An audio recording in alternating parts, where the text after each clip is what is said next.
আজকে আমি বানিয়ে দেখাবো রেস্টুরেন্ট স্টাইলে চিকেন মহারানি। খুব সহজভাবে আপনাদেরকে বানিয়ে দেখাবো। তাহলে চলুন শুরু করা যাক। প্রথমে আমি একটা মশলা বানিয়ে নেবো। 1 টিস্পুন গোটা জিরে দিয়ে দিলাম, 1 টিস্পুন গোটা মৌরি দিয়ে দিলাম, 1 টিস্পুন গোটা ধনে দিয়ে দিলাম। শুকনো খোলায় এগুলোকে ভালো করে ভেজে নিয়ে তারপরে মিক্সার জারের মধ্যে এটাকে আমি গুঁড়ো করে নেবো। বেশি গুঁড়ো করা নয়, একটু দানা দানা ভাব থাকতে হবে। এটা ভাজা হয়ে গেছে, মশলাটাকে ঠান্ডা করে নিয়ে তারপরে আমি মিক্সার জারের মধ্যে এটাকে গুঁড়ো করে নেব। একটা বাটিতে গোটা কাজু বাদাম আছে প্রায় 7-8টার মতো। এর মধ্যে দিয়ে দেবো 10-12টার মতো কাঁচা আমন্ড। আমন্ডের খোসাটাকে একটু গরম জলে ভিজিয়ে রাখলে আমন্ডের খোসা কিন্তু একদমই উঠে যাবে। আর এর মধ্যে দিয়ে দেব আমি পরিমাণ মতো গরুর দুধ। আপনারা যে কোনো লিকুইড দুধ দিতে পারেন। এখানে আমি এই দুধটাকে দিয়ে আর এই বাদামগুলোকে আমি ভিজিয়ে রেখে তারপরে এটাকে পেস্ট বানিয়ে নেবো। আমি 2 টুকরো পেঁয়াজ, অনেকগুলো রসুনের কোয়া, 1 টুকরো আদা, কাঁচা লঙ্কা এটা পেস্ট বানিয়ে নেবো। আর এইদিকে আমি একটা বড় গামলাতে মুরগির মাংস রেখেছি। আপনারা যদি মনে করেন যে এই মাংসগুলোর পরিবর্তে শুধু চিকেন লেগ পিস ব্যবহার করতে পারেন, আমি এখানে সবকিছু পিস দিয়ে চিকেন মহারানি বানিয়ে দেখাবো। দিয়ে দিচ্ছি 3 থেকে 4 চামচের মতো টক দই, পরিমাণ মতো নুন দিয়ে দিচ্ছি, দিয়ে দেব 1 চামচের মতো কাশ্মীরি রেড চিলি পাউডার,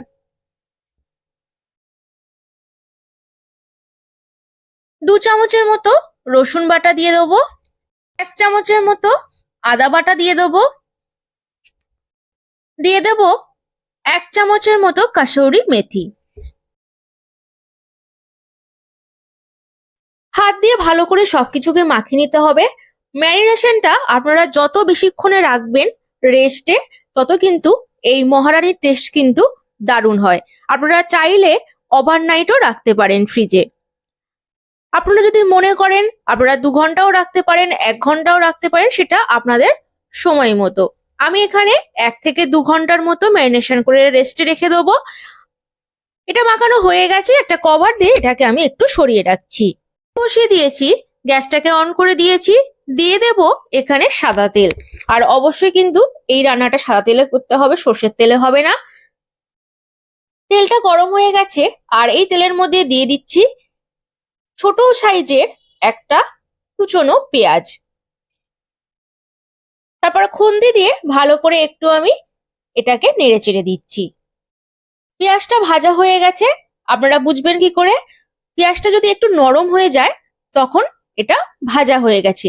এবার 1 থেকে 2 ঘন্টা যে চিকেনটা আমি রেস্টে রেখেছিলাম সেটাকে এবার এর মধ্যে দিয়ে আমি খুন্তি দিয়ে গ্যাসের ফ্লেমটাকে লোতে রেখে এটাকে ভালো করে আমি কিন্তু কষিয়ে নেব। যে পেস্টটা আমি করে রেখেছিলাম পেঁয়াজ, আদা, রসুন, কাঁচা লঙ্কা, সেই বাটাটাকে আমি এর মধ্যে আমি দিয়ে দিলাম এখন। এবার সবকিছুকে আরো একবার ভালো করে কষিয়ে নিতে হবে।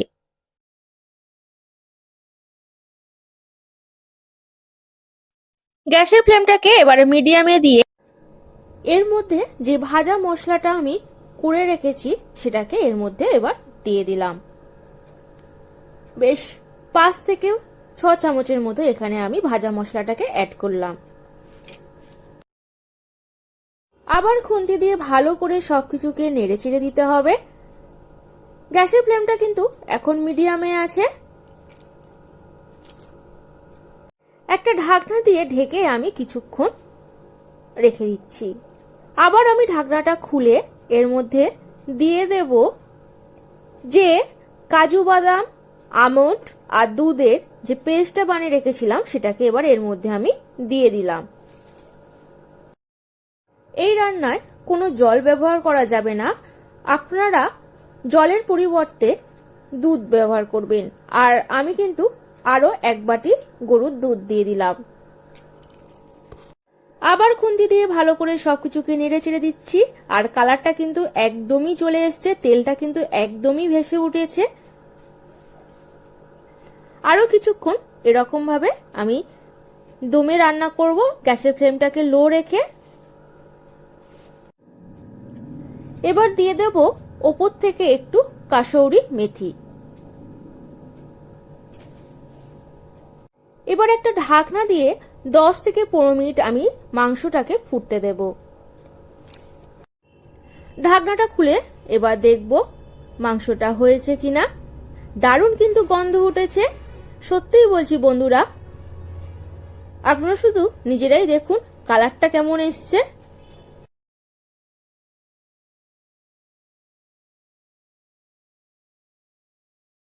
মাংসটা একদমই রেডি হয়ে গেছে, আর ওপর থেকে আমি একটু চিলি ফ্লেক্স দিয়ে দিচ্ছি। এটা একদমই হয়ে গেছে, গ্যাসটাকে এবার আমি অফ করে দেবো। আর এই চিকেন মহারানি রুটি, লুচি, পরোটা, লাচ্চা পরোটা, ফ্রাইড রাইস, পোলাওয়ের সাথে খেতে কিন্তু দারুণ লাগে। রেসিপিটি ভালো লাগলে কিন্তু বন্ধুরা অবশ্যই চ্যানেলটিকে সাবস্ক্রাইব করবেন, প্রচুর প্রচুর লাইক করবেন, কমেন্ট করবেন এবং শেয়ার করবেন।